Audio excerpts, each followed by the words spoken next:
Hi everybody, welcome to VTS26. I'm Keith, your host, smiling no less. Yeah, all right.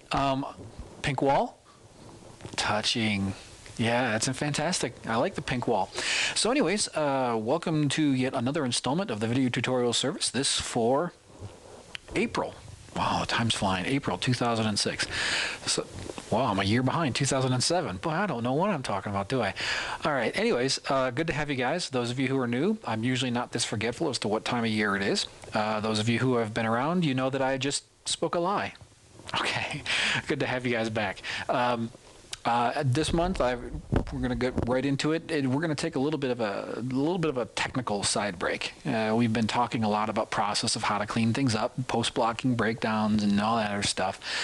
Cleaning up and how to approach the cleanup of a scene in a thought process sort of way. But I've been teaching for a while now, and I've seen a lot of interesting things in the years as to how people handle curves and function curves in a curve editor. And then every CG program has function curves of one kind or another. They all handle them pretty much the same way. Some do a better job of some things than others. Some have some features that are easier to use than others. But in general, most of the features are the same. Usually it's not until you start getting into high-end copy and paste of things that things start getting a little bit different as far as how things are done. But one of the things that I wanted to do is I wanted to kind of like stop and explain some things about the curve editor. Some stuff that for some of you, this is going to be old hat. And you're going to say, well, gosh, I wasted my 15 bucks this month. I hope that's not the case. There's always something you can learn. I always go back to the beginning. I always go back to the simplest of things. And I hope to try and hear them again for the very first time, to try and understand how to use things and how to maybe come at them from a different angle so that I can get a better grasp of how to use things and how to understand them. But I've seen a lot of interesting things through the years about how people use curves, how they use weighted tangents, broken tangents, how people look at, using curves, trying to solve problems. And so what I want to do this month is take some time and show you the difference between how to use weighted tangents versus non-weighted tangents. I have a personal preference. You'll come to understand what that is as I do the recording. But the thing to remember is that you can use either one. I'm not here to tell you that one's bad and the other one's good. I'm here to tell you that whatever you end up using, understand it, okay?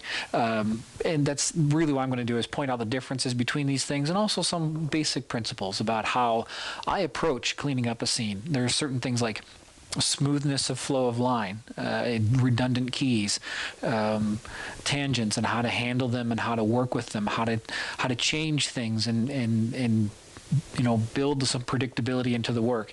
I am also sharing with you years of experience that I've kind of built up through the years. I mean, everything that you could possibly do in computer animation, every different kind of style of doing the job, I've tried it one way or the other. And not tried it just like thinking around in my home, but I mean, like tried it under the pressure of a deadline, tried it at work, tried it where I'm right there and I have to get it done. And I've tried all different kinds of things, and some things I found don't work that great for me, and some things I find work better. So I assume if you're a VTS subscriber, you're hoping to get some insight as to what I found to work well for me.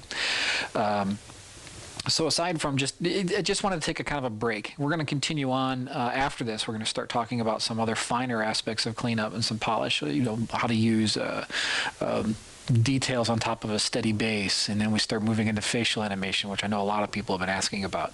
So these are the things that we're moving into. So just take this as a month to kind of get settled in and get a refresher course for those of you who are really familiar with the curve editor, and those of you who aren't familiar with it. A lot of traditional animators coming to CG a lot of times are completely and totally confused by the features in a curve editor. They don't understand what's going on. So hopefully this helps fill in some of the blanks for you. Hopefully this month will enlighten you and open up a few doors and help you better understand how to use the curve editor in a way to get a predictable result of motion, and also how to meet some of the demands of changing things in a production deadline. Because when you're in production, there's one constant, and that constant is that you're always going to be asked to change things.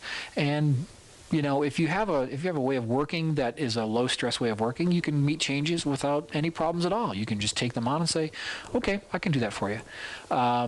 You may not like the change, you may think it's a bad idea, but you're not going to be afraid of it. Okay? However, if everything you've ever made is the result of endless hours of noodling and tweaking, and then you take it into dailies and somebody says, that's okay, but change this part, well, whether you like the change or whether you agree with the change or not, you're going to be afraid of it because it's going to represent so much lost work or so much redone work. Whereas if you work in a way that isn't, shall we say, so labor intensive, perhaps maybe you can meet changes with a more positive outlook. I don't love changes, but I really like them. Oftentimes for me, it's a chance to kind of revisit a scene again, to experience the fun creative part of it, especially if it's a performance change. I don't believe that there's any one right way to do a scene, that out there in the ether of the universe is only the perfect way to do a scene. I think that there's any number of good ways to do a scene. So changes are just an opportunity. It's an invitation for you to go back and find another right way to do it. And when you have a good workflow, when you have a way of understanding what you're doing, it doesn't bother you that much. You say, oh, good, it's an opportunity to go do something else. So anyways, that's enough of me rambling. Let's go ahead and hop in. I'm just going to be heavy on the screen capture this month, but months to come, it will be a little bit better, okay? So those of you who like to watch me talk in front of pink walls, more coming for you. They look good. All right, so let's dig into this. I want to go ahead and kind of just show you by way of comparison between two equally animated boxes, okay? Starting at frame 1, they're scaled 3. They have to translate, they're at 1.5 on the Y, and then 10 frames that go up 10 units to 11.5. So we're covering 10 units in 10 frames. Very simple. Right now, there is no flavoring or in between to the motion at all. Okay. Now, the thing I want to point out, for those of you for whom the graph editor is great mystery, you select an object. Inside of it are all the channels that have animation on them. A channel is each one of these things. Sorry if that's a bit simplistic for you, but I have all kinds of folks writing me questions that sometimes, if we've been around for a little bit, seem like, well, of course, but it's good to explain these things, okay? Because you never know who knows what. Second thing is, so left to right is time, okay? If you hold down the K key in Maya, you can left mouse or middle mouse scrub in here if you like. But the concept is that as time goes by, values change. Okay, so the numbers up and down are values in the channel, and the left and right is for the time. So we see here for this box starts off at value of 1.5 at frame 1, and in frame 11 it's at 11.5. So it goes up 10 units in 10 frames. Okay. Now what I want to try and do is I want to show you the difference between weighted tangents and non-weighted tangents. Weighted tangents are, in different programs, are handled or called different ways. They're the tangents that allow you to kind of pull off these little teeter-totter handles here in a Bezier sort of way to create different spline shapes for the curve editing. Okay, so let's go ahead and, just for the sake of exercise, make this left box. I'll go ahead and I'll put a color on it just for giggles. And create myself a new material. And we'll go ahead and we'll make this guy blue, and we'll duplicate it, and we'll make this guy red. Okay, the red one and the blue one. Very simple. Okay, so the blue one, let's go ahead and let's do him. Let's say we want each of these boxes to kind of ease out of the still position and then ease into the new position. Right now, if we play it, they're linear, no ease at all, just hits and it's hard. Okay, so let's say we want to ease in a bit. Let's say we want to take the value of frame 2 and we want to take the value of frame 10. Okay, so that is 10%. All right, it's a 10% change. Since we're changing 10% here, it's 1 unit. And let's say we want to make that last, let's ease into this a little bit longer. So let's take and we'll move that over 2 frames. We'll move this one back. Oops. We'll move this one back 2 frames. Okay. Make sure I undo all this stuff. There we go. Okay. So we'll take this one back 2 frames as well. So if you take a look at the translate Y, you'll see that we're slow, we're easing out, a fast transition, and then we're easing in. You can do all this stuff with linear. All right. So you see how when I scrub through it, the blue one kind of goes slower, then faster, and then slows down. But they're both arriving at the same time. Okay, so this one has no easing. This one I've built some easing in using keyframes. Now the difference here is pretty clear in the translate Y. You can see it. Now let's say we go ahead and we'll just go ahead and we'll spline this up a little bit. All right, we'll put some splines there. We'll make these flat, and we just go ahead and these are non-weighted tangents, meaning I can't change the shape of the function curve by pulling on this little tangent handle. It's frozen. I can't do it. Okay. Some programs, these are open by default. Some aren't. In Maya, if you want to change them, you can. Well, I'll show you how to change them in a second. Okay, so here's what we have. We have an object that goes slow at first, and then after easing out of that pose, and then goes quickly, and then it eases into the new pose. You can do the same thing with weighted tangents on this guy. Let's go ahead and do that.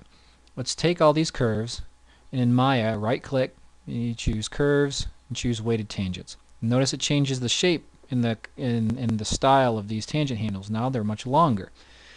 But that in and of itself is not enough. Okay, in Maya, and so again, it's different for different programs, but I'm just going to show you Maya. In Maya, you have to hit this one right here, the little box with the open. You have to click that, and that takes these from solid dots and turns them into open squares. What that does is that allows me to pull this shape, this handle, and create a different shape to the curve. Okay, and it's weighted, this tangent handle, so I can change the shape of the curve. Okay, the curve is just a representation of the motion.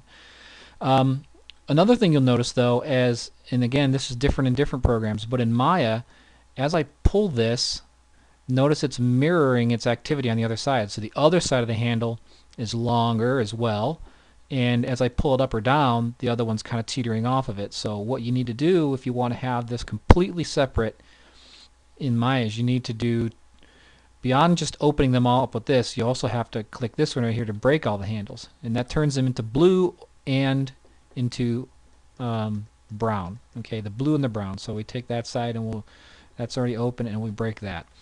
What that does is when I change it to the blue and the brown, it allows me to pull this side, and notice how the other side stays put. Okay, so that's just allows me to change one side of the shape without affecting anything past that keyframe. Okay. So far this sounds like a really neat tool. Like, oh cool, look at all those features. And yeah, it is kind of cool in its own way. But let's go ahead and try and recreate what we have here. Now in this one you'll notice that we ease up a little bit, and in this one we don't ease at all. So let's go ahead and select both of them, and what I'm going to do is I'm going to use the weighted tangents here to try and recreate this curve shape. All right, and you can do that, but you're noticing it takes a little bit of work to kind of create something that's right on par. And so there we go. So now they should both move almost at the same speed. It's a little bit different on this one. I need to get in here because you notice that it goes underneath just a little bit, so maybe we need to pull it up and pull that over a little bit more, and then take this one and pull it down and over a bit more. And you can get kind of close, but it's a lot of, you're noticing it's a lot of work for me to kind of recreate this move, but there it is. Close enough for fishing, right? So you're thinking, well, cool, all right. So then here's the pluses for non-weighted tangents. It's very simple to see where your defining markers are. And your motion really doesn't change flavor whether you're in spline or you're in linear. So you can bounce back and forth between modes pretty quickly. You know, I could take this and I can change it into linear, and the motion still maintains most of its characteristics. Okay. The other thing is it's a bit easier to troubleshoot because I can see, oh, okay, well I've got markers here, so that's my ease out, and here's my transition, and here's my ease in. And as long as you learn how to look at your timeline down here, you can kind of understand what you're doing if you kind of take note of it. The other side of this is that you still only have 2 keyframes on the weighted side, and that makes for a cleaner timeline. And you think, well, that's pretty neat. So so far we're just kind of pointing out the differences to them. I personally, I'll be honest with you, those who have been my students know I really don't like weighted tangents, and there's a lot of reasons why. But let's before I start poking into why I don't like them too much, let's just go ahead and continue to point out some of the differences and some of the ways you can use them differently. When you notice for me to make an ease of a 10% on this one, it didn't take me very long at all. I just keyed it, move it over, keyed it, move it over, and I created this curve shape by constructing it in linear first, changing it to spline, tweaked a few things, I'm done.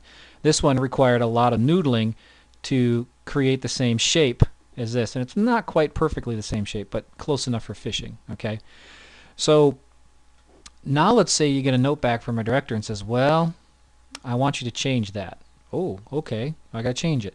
It says make that move twice as long. This is fairly common in production. Sometimes you'll get a note, well, make that, 50% slower, or make that 50% faster, or no, that's going too fast. Make that, slow that down. Make it twice as slow as it is.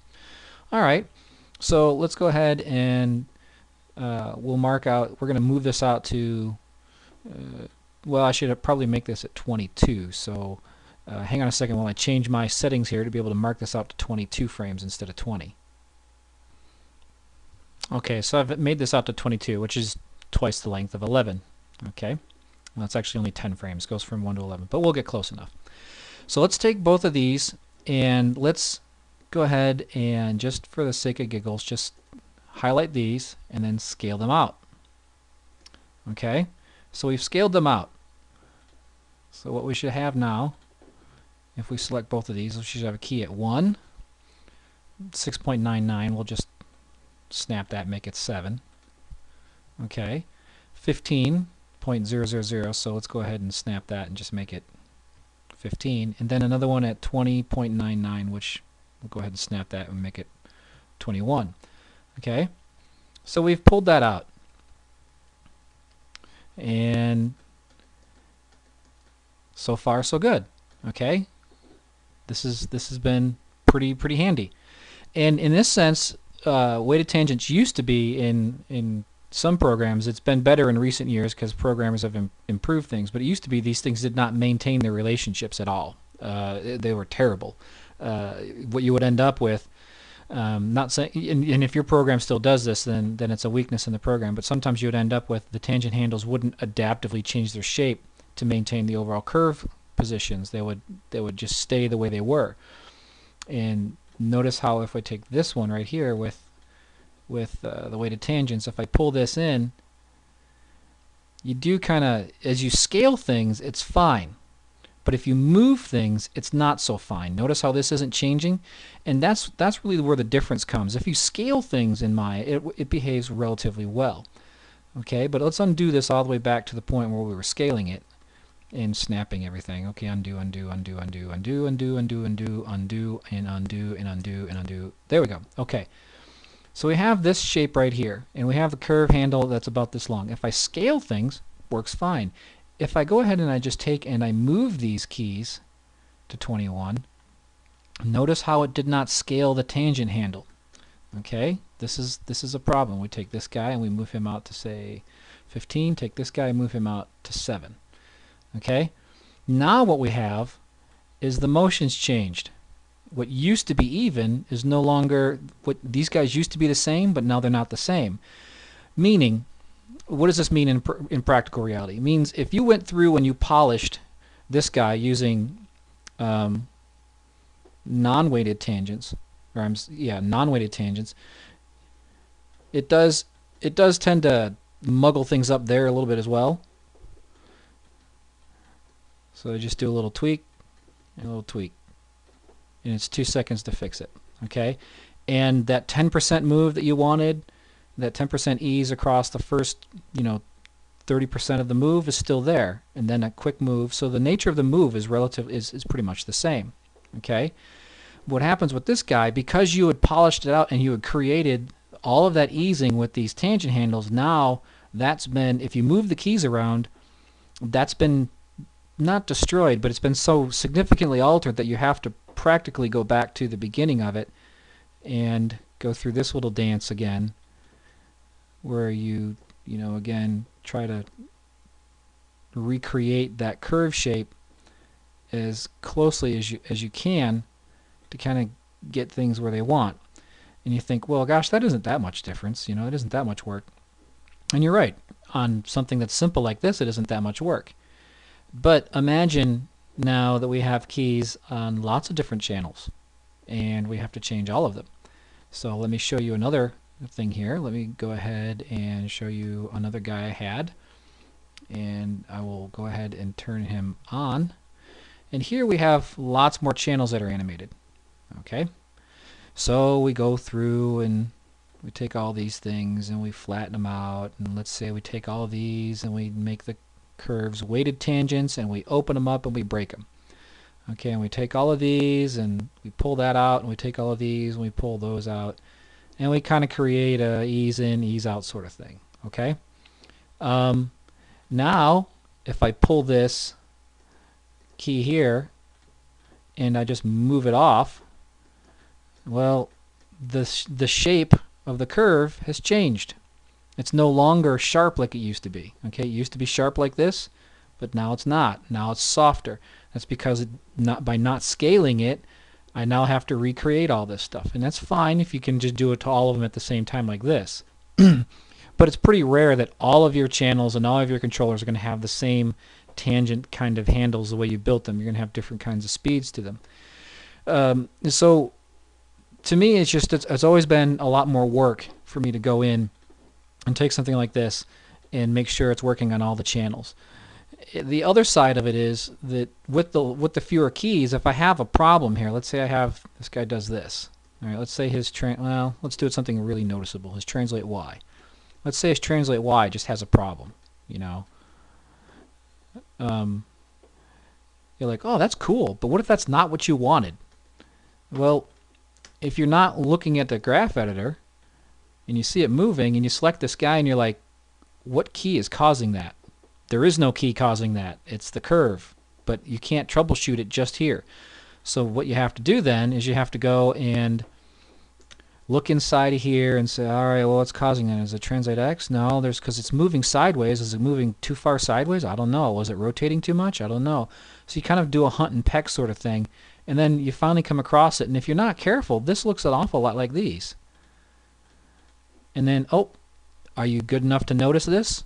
I'll be honest with you. I have a lot of students, and I see all their scene files, and I see a lot of beginning animators who are not good enough to notice this. And you're like, oh, I got to get rid of that there, and I got to get rid of that there. Well, that's all. It's all well and good, but it's just extra work. Now, there's certain pluses and minuses to each way of doing things. Everybody has their preferences, and I'm certainly not going to be dogmatic about it, saying you have to do it this way for good animation. You notice that you can get good animation using either one. There's just some of them, for me anyways, are just easier to keep track of than others. And I'm older. I've been in the business a little bit longer. My wrist hurts when I start pulling these things around a lot. And plus, there's a certain inexactitude to this that kind of gets on my nerves a little bit. Whereas with this, it's pretty simple. The other good thing about it is this methodology here. You can see how you're building your motion, and that helps you troubleshoot things. And let's say you just want to change one thing about this. You're like, well, I really want that to it has to be up here. Let's say it has to be up there. Okay, we just move it up there. But the best thing is you don't even need the curve editor to do that. Let's say we get rid of the curve editor. And you're like, okay, all of a sudden the director says, no, this has to be that much higher at this key. Well, we'll hide this guy again. And we'll focus in on these two. If this blue box has to be, well, let's go ahead and we'll create just a little scenario here. Let's say that at frame, for reasons of, contact or not sound effect or something like that, the thinking is that at frame 7, the boxes have to be touching the bottom of this. And you think, well, that never happens. Well, maybe not here, but you'd be surprised how often something has to hit a certain moment or a certain frame on switches if you're doing constraints or something. So here, I don't have my curve editor open. Can I get it there? Sure, I can just do this. I'll be done with it. Okay? And it can handle the rest. But this, I don't have a key to work with. And let's say I don't even have this guy to work with. So you have two ways of doing this. One, you could just make a key like that, but that may not play nice. Oops, what the heck is this? See, what happened here is when you inserted a new key, the old tangents stayed their same width and their same length, and the new keyframe in here on the translate Y created this crazy S-curve thing going on here that you're going to have to go back and clean up, because you're going to have nasty hitches to your motion if you do this. Uh-oh, what's it look like for this guy? Okay, it's not perfect because the tangent wasn't the same before, but I took an existing keyframe and I just moved it further up. So it's a clean right there, a little clean right there, and I can clean that up in 10 seconds without it. I'm not going to notice that much of a difference, okay? This may be a little bit wobbly, but when I'm working through my scene, it's not going to be like, what the heck is happening wobbly. This is going to be, what the heck is happening wobbly. And that's the big difference for me. And some programs are smarter than others at handling inserted keys on weighted tangents, but most of them I've seen aren't very good at it at all. So you kind of end up with this, what the heck is happening sense of wobbly. You know, it gets up there and it's like, it's going in and bam, it just nails it. You're like, if you watch that in a preview, you're going to say, it's just jumping right there. Why is it jumping right there? It's just supposed to ease up to it, and it just jumps there and it kind of stops. Well, the only way to fix that, you can't fix it here. You can't fix it quickly by like this, where you just got a key, you know it's there, you change it, and you're done.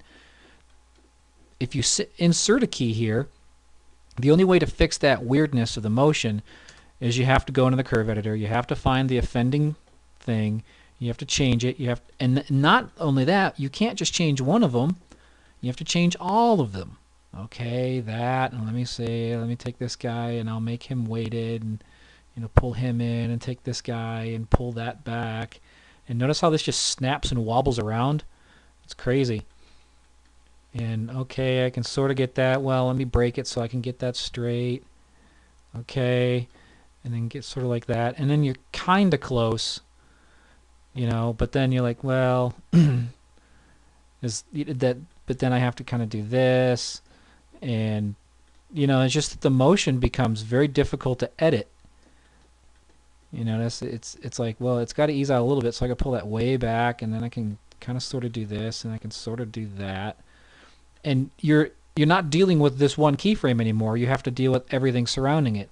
And that's just on one channel, okay? That's on one channel on one object. And it's relatively close to where this guy is. This guy, change it, and there you go. And I'm experienced enough to be able to go through with weighted tangents and pull that stuff out. You can get that experience as well. It's just going to take you some time. And if you're used to it, great. Ignore everything I'm saying. But if you're intimidated or scared by the curve editor and things happen in this curve editor that you don't understand, you feel like you're losing control over your animation, it might be that you're trying to do too much with weighted tangents. Maybe not. But that's definitely a concern. Okay? So when I inserted this key, I ended up having to create new things. But then one of the things that I had that was a benefit, like this, I have 4 keys in the timeline. This used to only have 2, now it's got 3. Let's say I want to clean that up. Well, if I get rid of that, now all of a sudden a lot of that flavor is lost. And so if I clean that up, notice how it changes the motion. See, I got rid of that key. Now I have to kind of do, well, I don't want to lose that. I definitely want to still ease out of it, but then I need to make it longer, so I got to do that. And notice what I'm doing now is I have to look here and look here to make the change. Whereas with this, all I had to do was go to the time, pull it up, go back to the curve editor, just tweak that out. And if you have something like, auto tangent, you can quickly just nail it. Or these are pretty quick little changes. Now, all that to say, each one has its strengths, each one has its weaknesses. The particular strength of weighted tangents is you get a lot of subtlety of movement. You get cleaner timelines, so you have less to look at in the end, and you do get a lot of subtlety of movement.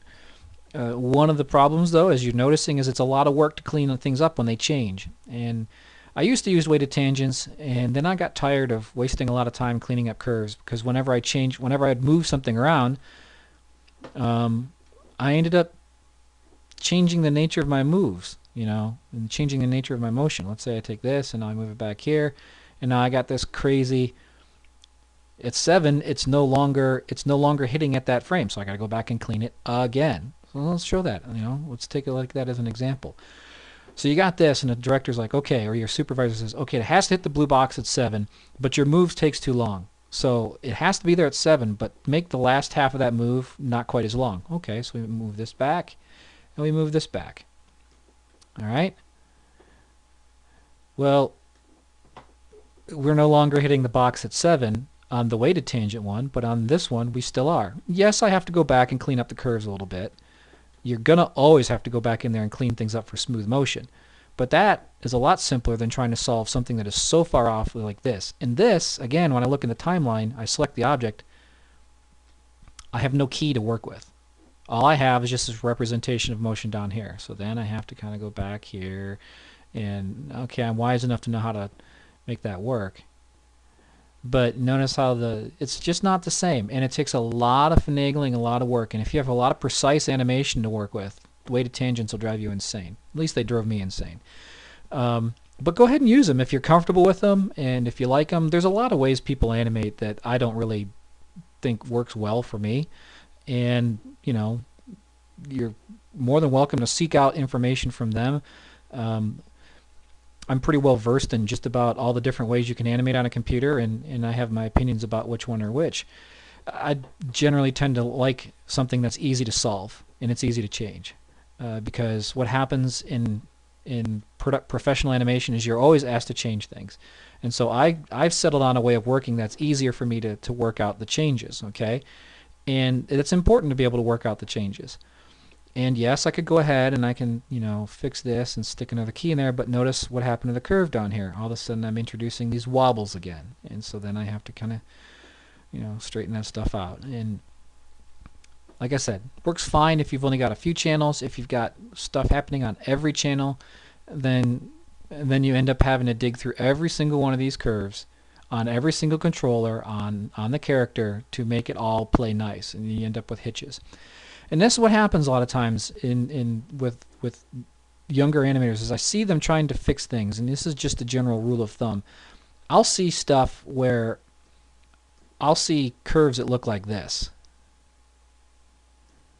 and unless you're trying to make it stop there and then go again, you're going to create a hitch. So if I play it, it's imperceptible when I play it at this because the computer is recording at the same time. But this little piece of movement right there is I call it noise. Whenever you get little hitches in the curve like this, it creates noise, because what's happening is it kind of gets there and then sort of stops and then, you know, kind of pops right back up again. So it eases into this moment. Notice how it's easing in and then it just explodes out of it. And when you get that speed change, it creates a hitch. And that stuff will show up like crazy in dailies or on screen, especially on a big screen. 95% of the motion that you have to make as an animator, if not more, can be handled with what I call smooth curves. And it's a big thing. I'll get stuff where, you know, students' curves will look like this. And I look at it, I'm like, what the heck are you trying to accomplish? Whereas if you end up with stuff that just moves through it. Now, if you need to stop here for a second, well, then you need to stop there for a second. But your animation is going to need to stop and let it sit and read. And so if you need to stop there, well, that's fine. We'll go ahead and we'll just create a stop and then take and hold that stop. You have to hold something for at least a few frames for it to register, okay? And because I did this in spline mode, it does this nasty overshoot, which is one of the reasons why I don't like working in spline too early. So if I change this all back to linear, now I've created a very simple stop. Okay, if I need to stop there, I can stop there. I will create more keys. I could create the same thing here, but I'd have to kind of do this. And if it needs to stop there, and say it stops for that long, I need to keep this thing, you know, down like this. But at a certain point, your weighted tangents just, they don't work, so you need more keys. Okay. All right, so if I need a key, I need to take this key and we hold it till 10. So I go out here to 10 and I insert it, and here it plays a little bit better. but I've got stuff kind of on top of everything now. You know, I got this one that's pulled in, and I got to pull it off, and then I got to take this guy, and then I got to pull it down. Whoops, and I got to open it up, and then I got to do that, and then, but, you know, is it going to ease back up out of it? And it's fine. You can make anything work with either one. Either one will be fine. But smooth motion is a lot simpler to accomplish if all of your tangents are really just these simple little things. Bam, bam, there you go. A couple of tweaks and you're done. What I try to do is remove redundancies as well. That's another thing that happens in my cleanup. Is I try to build, if you followed along with the VTS, I build my motion, I construct the shape of this curve with linears, because for me it's easy to change. I can change a linear and I don't have to worry about any tangents doing anything. This is why I don't even go to spline right after blocking. A lot of people go right into spline, but to me you end up chasing your tail a bit. I work with linear because yes, I can remove a number of keys. Let's say I have another key here just for giggles, and maybe I set it on a different channel for some reason, and say I've got another one right here where I set a key, and let's say I need to do the translate X like so. You know, not saying that's any decent motion, but let's say now all of a sudden I look at this thing and I got all these keys. Some of them on this Y translate aren't doing any good. Well, part of my cleanup, I just go through and I say, oh, is this a redundant key, or what I call a near redundant key, meaning it's not making enough of a change to even bother keeping? Oh, if it is, just get rid of it. What about this one? Yeah, just get rid of it. I don't need it. I can clean that stuff up, and it's pretty simple. What happens if you don't clean this stuff up and you end up maybe with these little pieces of, you know, motion that are kind of weird? A lot of times I'll see stuff that looks like this too, where, you know, somewhere along the line somebody did something in here and they just set a key on it, and maybe back here, you know, they set another key, and maybe while they're farting around they're doing something, and it just got a little bit off or something. And so what I find that happens a lot is you get this kind of noise in there, all right? And you think, well, you know, it's in spline. How come it doesn't look good? How come it feels all herky-jerky? On one channel, you're not, you know, well, I've got these other channels going on.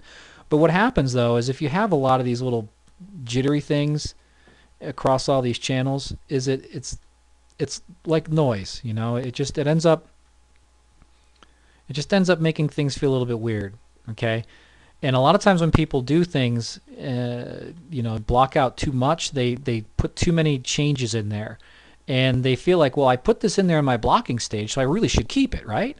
I mean, I really should keep this because it was important enough for me to block it. And so this really happens a lot on hips, where maybe on a little weight shift or on a move, the person will key the hips, but they don't bother going into the curves and then deciding, well, let me clean this up. And so you need to figure out what's necessary to keep and what's not. Now in this, I just made these as a way of example, so I don't need those. So I can clean that up. Now let's just pretend that they're not supposed to be that way. But this, there's kind of noise on it, and if you have noise through it, I mean, and what I call noise is, you know, it doesn't flow smoothly like this.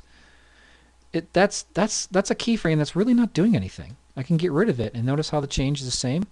Let me go ahead and this is a good tool to use, unless you have Maya 8, because then it'll crash your machine. But show buffer curves. If I get that and I delete it, and we zoom in, we'll see that the old gray line represents what it used to be, and the white line is what it is now. And you think, well, it's different. Well, it's not massively different, but you notice it does flow. And here we have this little dimple. Now you test it like I showed you last time. You see if that's necessary. But it really, in this case, it's, you know, it's moving at 0.15 of a unit or something, which if you can spot that, it's just 0.15 bit of motion, noise. It's easier to just leave the noise off, okay? And in here you have something as well. Is this really doing anything? Not really. If I get rid of it, notice how the curve now flows almost through the same exact data point, but it flows through more smoothly. I flatten that, and let's see this right here. It has a little bit of a hard edge. See how it comes up and then it kind of flattens out? Well, you can go ahead and change it. Like, well, that's really different than where it was before. Okay, so you kind of split the difference. You take a little bit off of the value and add a little bit to the curve tangent, and it's still relatively the same shape. Like if you can zoom out and the gray still looks like the white, then you're not really massively changing the shape and the style and the flavor of your motion. What you're accomplishing there is smoother motion. And if you get rid of, it's like pennies. 1 penny isn't worth anything.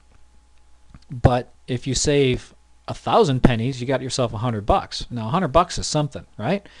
And if you have a character that has 25 or 30 different controllers, and each of those controllers has 6 attributes on it, at minimum, 3 for rotate and 3 for translate, just off the top of your head, and then plus custom attributes and stuff. But let's just say on average a controller has 5 attributes, so you lock off a few.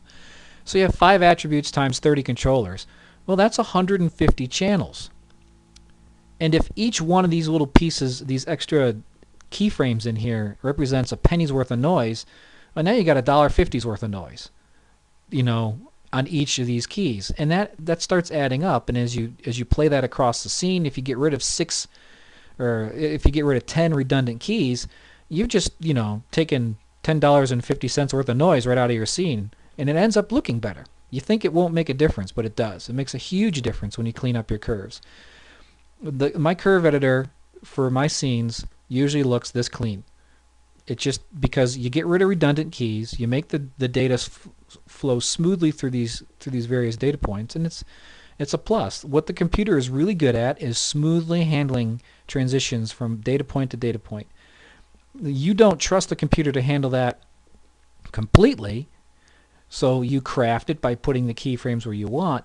But once they're in place, you can change this any way you want. Like if I change this to linear, it's still my decision making. Okay, I lost a lot of the smoothness that we'd built in, but it's still mine. I'm not drastically changing anything. I decided to make it look this way, and all I'm asking the computer to do, based off of my input, is to have it flow smoothly through those, kind of polish off the edges.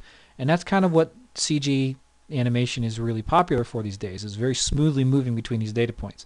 If you don't clean up your curves, you get a lot of noise in the motion, and it tends to end up feel a little bit herky-jerky and just less professional and less polished. And there's a big focus these days, especially in film, in CG, to make your stuff be professionally polished. Whether or not we like it stylistically, whether or not it's the only valid style, is irrelevant. If people are paying for it and your boss asks you for it, it's your job to know how to do it. And my job as a teacher to teach you how to do it. And so that's what I'm doing. So a couple of things. If you want to use weighted tangents, go ahead. Just know the pluses and minuses of them. They're not too good for moving things around and changing. If you want to go ahead and convert from non-weighted tangents to weighted tangents along the way, you can do that. And if you want to try and reduce the number of keys you have to do something, you can try and do that. But you're going to have to understand that at a certain point, you can't get around just putting keys into things. Sometimes, weighted tangents will get you to a certain point, but there are some aspects of motion that still need other keyframes to define them. And, weighted tangents are fine if you understand how to use them, but a lot of students I see, a lot of younger animators I see, don't understand how to use them. And as a result, they end up with really, really junky motion and curve editors that are just a nightmare to go through. And if you've got a 200 frame animation with a character that's got 25 controllers and you've got 75 keyframes in that, if not more, then you're looking at a long time pulling tangent handles to get the look that you want for your motion. And you're looking at a lot of scrubbing, and you're looking at a lot of play blasts, and you're looking at a very sore wrist and a long night. And so I only offer these things to you as a way of kind of pointing out the differences and also showing you what I prefer as far as what we're looking for as a way to work. And if you can get the same results in less time, that means you get to go home and have dinner with your wife and kids. And if you don't have wife and kids, it will allow you to go get a wife and kids. And that's important to you young guys. I'm pretty sure it is. So anyways, let me wrap this up into live action stuff. All right, I hope that was helpful to you. Again, some apologies to those of you to whom this is old news, or perhaps you didn't find anything that fabulous or special here. But as I said in the recording, I've seen lots of files by young animators, and it's fair to say that a fair number of subscribers to the VTS are new to animation or have not had a lot of experience, or are new to computer animation. That's also a very fair assessment. I have a lot of people who've been animating for a number of years, but to whom the computer is a bit of a new tool. And all this stuff is, you never know who knows what. Okay, so again, if you're in an opportunity where this is review for you, enjoy the review, and maybe you learned a thing or two. Okay, and for those of you to whom this was completely new, I hope it helped out a lot.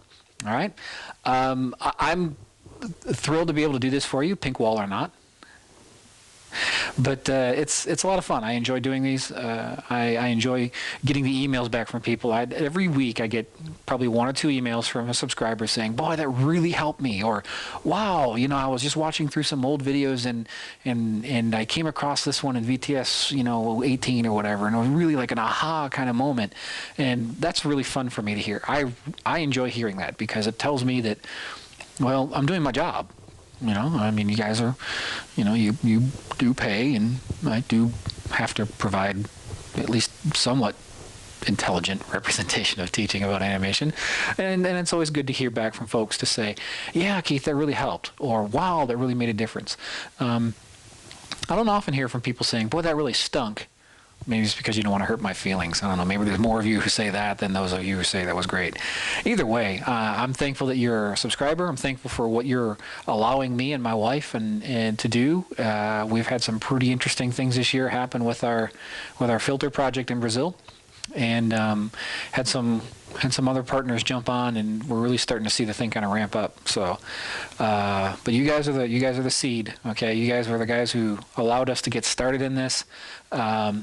And I'm thankful for it, and I'm very appreciative of all of you who are subscribers, those of you who've been, who are new, those of you who will be new when you download this down the road as a back issue. At any moment in time you watch this, know that I'm very thankful and appreciative for your patronage. Is that the word? I'm just glad to have you guys. All right. So, okay, next month we move into something cooler. Okay, I really want to kind of get into some of this other stuff. I'm excited. I really am. I'm actually kind of really looking forward to the next 3-4 months because we got some really neat topics that people have been kind of asking about for a while. So it's like, it's like being a dad on Christmas. I get to wait and give you the presents and everything, and it'll be good. Okay, so any questions or complaints or death threats or requests, go ahead and email me. I'm always eager to hear your emails. And until next time, all the best, God bless, and be good to one another. And as always, keep animating, have fun.